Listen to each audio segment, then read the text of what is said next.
Good morning students. 10वीं वाले बच्चे, सिद्धि हिंदी विद्यालय के इस ऑनलाइन क्लासेस में आपका हार्दिक स्वागत है। अब बच्चों, यहाँ पे हमारा ये जो काव्य है, चौथा काव्य आत्मकथ्य, ये काव्य हमारा ख़त्म हो चुका है। अब यहाँ पे आने वाले जो यहाँ पे आगे का जो वीडियो था उसमें हमने पूरे काव्य का मैंने आपको भावार्थ बताया है।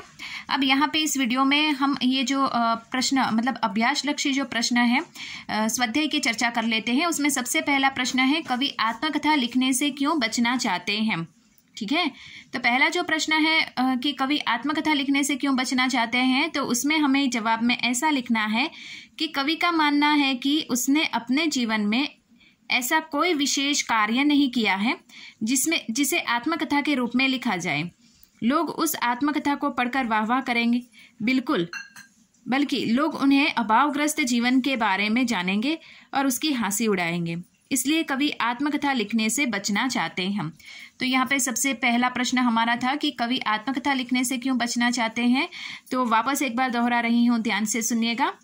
कवि का मानना है कि उसने अपने जीवन में ऐसा कोई विशेष कार्य नहीं किया है जिसे आत्मकथा के रूप में लिखा जाए। लोग उस आत्मकथा को पढ़कर वाहवाही करें, बल्कि लोग उनके अभावग्रस्त जीवन के बारे में जानेंगे और उनकी हंसी उड़ाएंगे। इसके लिए कवि आत्मकथा लिखना नहीं चाहते हैं, आत्मकथा लिखने से वो बचना चाहते हैं। अब बच्चों, यहाँ पे जो दूसरा प्रश्न है उसकी चर्चा करते हैं कि आत्मकथा सुनने के संदर्भ में अभी समय भी नहीं, कवि ऐसा क्यों कहता है। तो उसका जवाब है कि कवि के जीवन के कई पुराने दुख दर्द सोए पड़े हैं, वह उन्हें कुरेदना नहीं चाहता। उसका अभावग्रस्त जीवन किसी को प्रेरणा देने के लिए पर्याप्त नहीं है, अर्थात वह मौन रहकर दूसरों की कथा सुनना चाहता है, सुनाना नहीं। अब यहाँ पे सुनना और सुनाना दोनों बातें अलग हैं। लेकिन दूसरा जो प्रश्न है उसमें जैसे कि आत्मकथा सुनने के संदर्भ में अभी समय भी नहीं, कवि ऐसा क्यों कहते हैं। तो कवि के जीवन में कई पुराने दुख दर्द सोए पड़े हैं, वह उन्हें कुरेदना नहीं चाहते हैं। उनका अभावग्रस्त जीवन किसी की प्रेरणा देने के लिए नहीं बना है, और ऐसा उनके जीवन में कुछ नहीं हुआ है कि जिससे कोई प्रेरणा ली जा सके। अर्थात कवि मौन रहना चाहते हैं, लोगों की आत्मकथा सुनना चाहते हैं, अपनी आत्मकथा सुनाना नहीं चाहते। आपको इस तरह से जवाब लिखना है। तीसरा प्रश्न, स्मृति के पाथेय बनने से कवि का क्या आश्रय है। तो स्मृति के पाथेय बनने से, पाथेय अर्थात मार्ग, ठीक है। अब यहाँ पे मार्ग में मिलने वाला अर्थात पथ, रास्ते पे मिलने वाला संबल। तो यहाँ पे आपको जवाब में क्या लिखना है, तीसरे प्रश्न के पाथेय का पहले अर्थ लिखना है। पाथेय अर्थात मार्ग में मिलने वाला भोजन या संबल। पाथेय अर्थात आपको लिखना है, पहले कवि का आश्रय स्पष्ट कीजिए। तो पाथेय का अर्थ लिखो कि रास्ते में मिलने वाला, मार्ग में मिलने वाला भोजन या संबल। कवि की स्थिति थके हुए पथिक की तरह है, उसके जीने का आधार मात्र यादें अर्थात स्मृतियां हैं। निराशमयी स्थितियों से निकलने के लिए स्मृतियां ही उनके पाथेय हैं। यहाँ पे आपको लिखना है सबसे पहले तीसरे प्रश्न के जवाब में कि स्मृतियों को पाथेय बनाने से कवि का क्या आश्रय है। तो उसमें आप लिखो सबसे पहले बच्चों कि पाथेय का मतलब लिखो कि पाथेय का अर्थ होता है मार्ग में मिलने वाला भोजन या संबल। कवि की स्थिति थके हुए पथिक की तरह है, वो अपना जीवन मात्र स्मृति यानी यादों में ही बिताना चाहते हैं।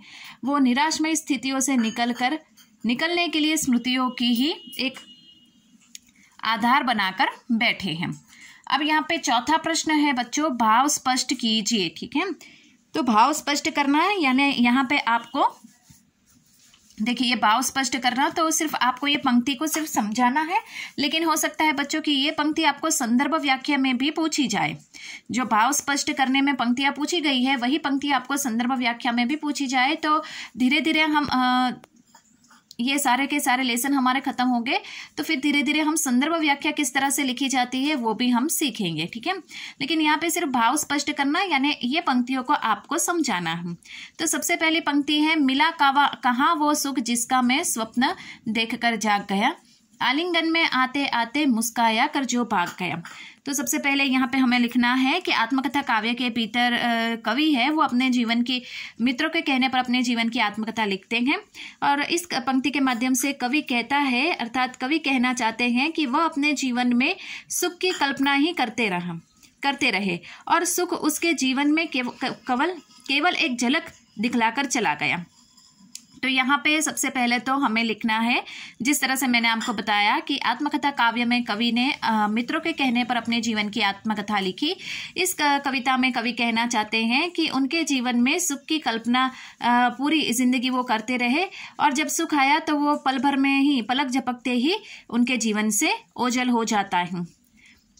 इस तरह सुख कब आया और कब चला गया उन्हें पता भी नहीं चला। वह केवल स्वप्न में ही सुख का अनुभव कर रहे थे। वे आंखें खोलते ही विलीन हो गया। इस तरह से आपको लिखना है, अर्थात मिला कहाँ, मतलब यहाँ पे सुख के बारे में उन्होंने कहा कि सुख की कल्पना वो करते रहते हैं। सुख कब आता है, चला जाता है, पलक झपकते उनको पता भी नहीं है। सुख यहाँ पे किस प्रकार से उनके जीवन में आता है, कब चला जाता है, उनका पता भी नहीं चलता है। वे सिर्फ स्वप्न में ही सुख के अनुभव करते रहते हैं और आंख खोलते ही जैसे कोई सपना ओझल हो जाता है, वैसे उनके जीवन से भी ये सुख जैसे ओझल हो जाता है, विलीन हो जाता है। दूसरा है, जिसके अरुण कपोलों की मतवाली सुंदर छाया में अनुरागी उषा लेती थी निज सुहाग मधुमाया में। तो यहाँ पे आपको सिर्फ भाव स्पष्ट करना है, अर्थात इस पंक्ति को समझाना है। तो भाव स्पष्ट करना अलग होता है बच्चों और संदर्भ व्याख्या अलग होता है। भाव स्पष्ट करने में क्या होता है, आपको सिर्फ उस पंक्ति को समझाना होता है, जबकि संदर्भ व्याख्या में क्या होता है, संदर्भ यानी कौन से काव्य में से लिया गया है, कौन से कवि है, उसमें मुख्य बात कौन सी है। व्याख्या यानी जो पंक्ति आपको दी गई है उसको विस्तार से समझाना है और उसमें विशेष लिखना पड़ता है कि उस पंक्ति में ऐसे कौन कौन से शब्द है जिसमें समास है या फिर कोई छंदों का प्रयोग किया गया है या सीधी सरल भाषा का प्रयोग है या अरबी फारसी शब्दों का प्रयोग है या मानवीयकरण अलंकार का प्रयोग किया गया। तो ये उसकी विशेषता होती है, जो संदर्भ व्याख्या पढ़ेंगे तब सीखेंगे। तो यहाँ पे ये जो पंक्ति है उसके अरुण कपोलों की मत वाली सुंदर छाया में अनुरागिनी उषा लेती थी निज सुहाग मधुमाया में। तो आपको लिखना है जवाब में कि आत्मकथा काव्य में से ये पंक्ति ली गई है। इस काव्य के माध्यम से कवि कहना चाहते हैं कि कवि अपनी प्रियतमा की यादों में थोड़ी देर के लिए खो जाते हैं और वो उनकी सुंदरता का वर्णन करते हुए कहते हैं कि उनकी प्रियतमा के लाल गालों की जो लालिमा है, सुबह ने उनकी उसी लालिमा को जैसे कि खींच लेकर अपना सुंदर सा दृश्य बनाया है। आपको किस प्रकार से लिखना है, वापस एक बार दोहरा, हर प्रश्नों के जवाब में वापस दोहरा कर आपको बता रही हूँ। ठीक है बच्चों, तो यहाँ पे आपको जवाब में लिखना है कि आत्मकथा काव्य में कवि हमें कहना चाहते हैं कि कवि अपनी प्रियतमा की यादों में ही खोए हुए हैं क्षण भर के लिए और वो कहते हैं कि वह उनकी सुंदरता का वर्णन करते हुए कहते हैं कि उनकी प्रेमिकाओं के लाल गालों की लालिमा को सुबह यानी उषा ने चुरा लिया है और अपना सुंदर सा छवि यहाँ पे प्रस्तुत की है। अब यहाँ पे पांचवा प्रश्न है। पांचवा प्रश्न हम देख लेते हैं बच्चों। उज्जवल गाथा कैसे गाऊं मधुर चांदनी रातों की, कथन के माध्यम से कवि क्या कहना चाहते हैं। तो यहाँ पे इस प्रश्न का उत्तर ये होगा कि उज्जवल गाथा कैसे गाऊं मधुर चांदनी रातों की, कथन के माध्यम से कवि कहना चाहते हैं कि उसने अपनी प्रियतमा के साथ जो समय बिताया व्यतीत किया है वह अतीत बन चुका है।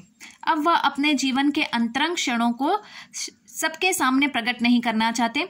उनकी प्रियतमा उनके पास आते आते जैसे कि दूर हटकर चली जाती थी, जिसे वह शब्दों में पिरोकर सबके सामने प्रकट नहीं करना चाहते हैं।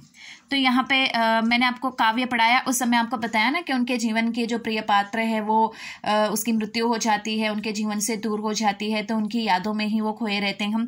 तो बिल्कुल उसी प्रकार से यहाँ पे ये पंक्ति दोहराई गई है। उज्जवल गाथा कैसे गाऊं मधुर चांदनी रातों की, कथन के माध्यम से कवि क्या कहना चाहते हैं। तो इस कथन के माध्यम से उज्जवल गाथा कैसे गाऊं मधुर चांदनी रातों की, इस कथन के माध्यम से कवि कहना चाहते हैं कि उनकी प्रियतमा के साथ जो समय उन्होंने व्यतीत किया है वो अतीत बन चुका है और वो अपने अतीत को लोगों के सामने व्यक्त नहीं करना चाहते हैं। उनकी प्रियतमा उनके पास आते आते उनसे दूर चली गई, जिसे वह शब्दों में पिरोकर लोगों के सामने अपनी वेदना प्रकट नहीं करना चाहते। तो बच्चों यहाँ पे हम रुकते हैं और बाकी के जितने भी प्रश्न हैं उसकी चर्चा जो है वो नेक्स्ट वाले वीडियो में करेंगे। Thank you.